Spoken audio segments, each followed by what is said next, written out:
Hi, my name is Alex Tay. I'm the Managing Director of Infinigate UK. Today I have the greatest pleasure of introducing everyone to Adrian Crawley, Northern Regional Sales Director for Radware. So today, first of all, what we're trying to cover is Radware's annual Global Application and Network Security Report of 2014. And it's come up with some interesting findings that we'd like to talk to you a little bit more about. First of all, could you just give us an overview on what this report does for the industry? Sure. So Radware have had our emergency response team for 5 years now. It's the fourth annual report. And what we use is basically interviews and all our data that we've collected throughout the year. And we collate the interesting information for the market. So we look at the market verticals, the attacks, the cybercrime, the trends and market drivers. And we provide a good insight for the market as to what's happening today and where we believe the market's going. Cyber attacks today are more persistent, they're lasting longer, and are more advanced than it has ever been.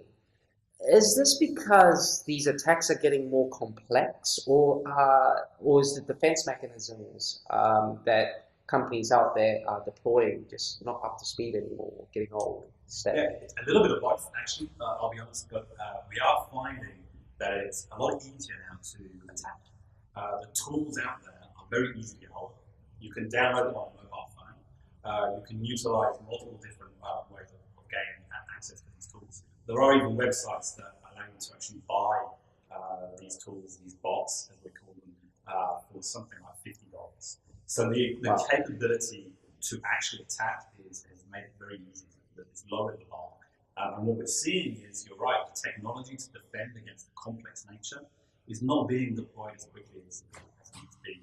And some of the traditional architecture, it doesn't stand up to handling these types of cybercrime. So are you saying that traditional firewall technology that claims they provide DDoS protection simply isn't good enough anymore?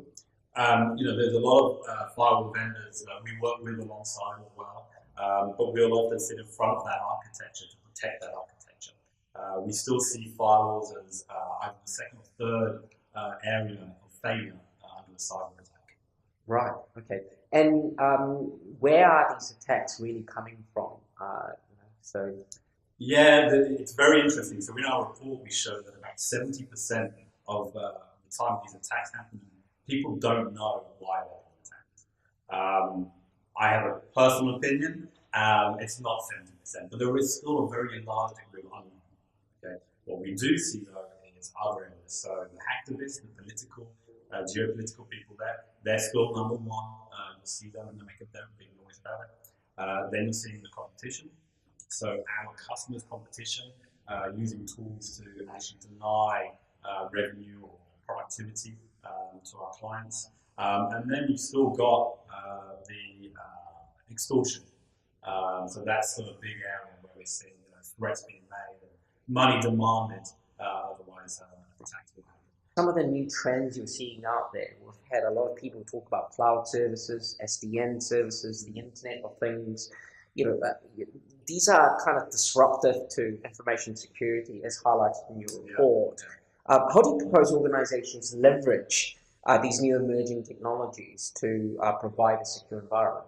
Yeah, this is going to be a very interesting area to watch. So if we think about the Internet of Things, the concept being that more things are going to be available online, more things are being connected online.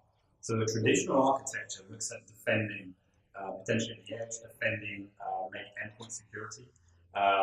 We don't see that being scalable moving forward. How can you put an endpoint secure device onto your fridge that can connect to the internet? How do you do it onto your wristband that provides your health data? But all these have ability to connect onto the internet. So we see that as a threat. And what we're looking at is we're looking at more how we build entry-level security. So rather than always facing the threat of thinking about what else is going to be available, looking at bringing it back into protection and application accounts. And the same comes from SDN. SDN, we think, is actually a great tool to improve security. Okay? The threat being that it's a central command that can be exposed. You may have a challenge if someone can gain access to your control.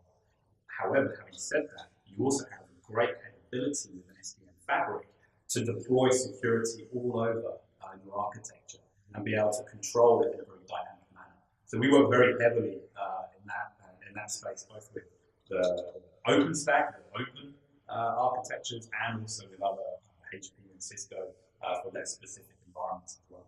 Okay. And from a cloud perspective, it's well known that Radware was one of the organizations that came up with a hybrid model. How important is that to the customers that are talking to you today? Yeah, we were the first to bring out a hybrid solution. So we're talking about a cloud with an on-prem, and the communication between the two is actually vital.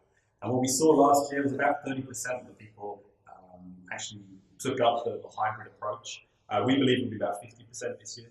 So it's definitely an approach that most people are seeing, and you've seen Gartner reports that have a similar philosophy as well. The report talks about there being more different types of customers, more verticals that are now being affected by cybercrime, by DDoS attacks.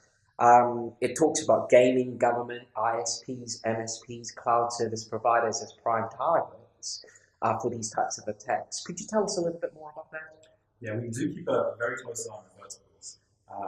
Last year was the first year we saw the financial services actually move out from the inner circle to a more moderate area. There's a number of reasons for that. They have invested heavily in DDoS technology themselves.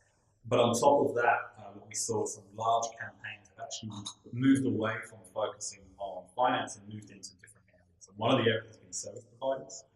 Gaming has always been a big target area. But I think with service providers, they're becoming the potential challenge for customers when you host with a service provider, you're in a shared architecture. And so targeting a service provider actually affects multiple customers. So service providers and MSPs are looking really heavily at how they can protect not only themselves, but their customers as a whole. So we work very closely with other service providers to provide an architecture that's flexible for them, that allows unique protection for their customers. And I assume that this actually represents a fantastic commercial opportunity for these service providers as well. Correct. You know, they can actually recoup a lot of the cost by providing better services to their customers themselves. Interesting. So let's talk a little bit more about the sophistication of the attacks that you're seeing today. From what I can understand, we are now looking at advanced multi-vector attacks. What are the statistics and numbers you're seeing?